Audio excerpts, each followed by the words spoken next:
One of the earliest recollections I have is that when we came in for Father to teach school, that we would stand in the window. We had a deep windowsill at the front of the house, and it was just the right height for us to climb up, and we could see down the street, and we'd stand and watch for him to come home from school.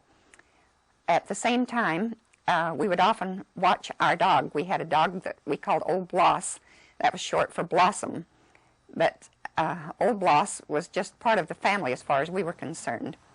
And one spring, before we were going out to the ranch, we had a nice warm day, and Mother let us go across the street, and there was a wash there. There was a kind of a high bank on the north side, but on the south side, there was no bank.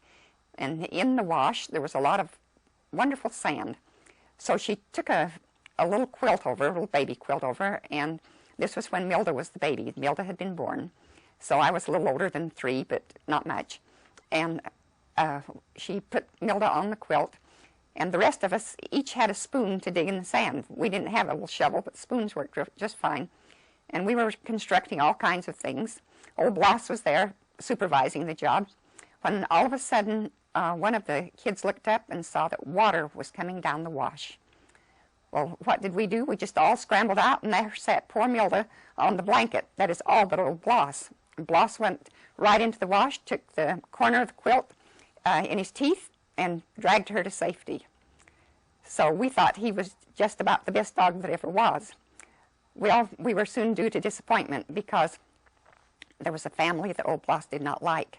We suspect that some of the older boys in the family had teased him, because the second they would come near our place, he would growl, and we knew who was coming. It was an interesting family. They would come every day to, quote, borrow some milk from Sister Riggs, and he would not let them on the place.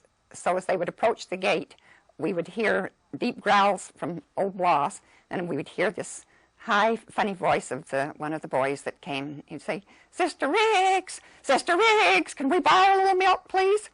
Well, they borrowed milk every day. Mother had a gallon can. She put the lid on it and sent one of us out with it. Well, one day, my father happened to be there when they came to, quote, borrow the milk, and he heard Old Bloss growling and saw him follow us out and bark at them in a rather ferocious manner, and he said, we've got to get rid of the dog. He said, we can't have a dog that frightens people like that. And we all protested, no way could Old Bloss go. But he said, now, you just know that people are more important than animals.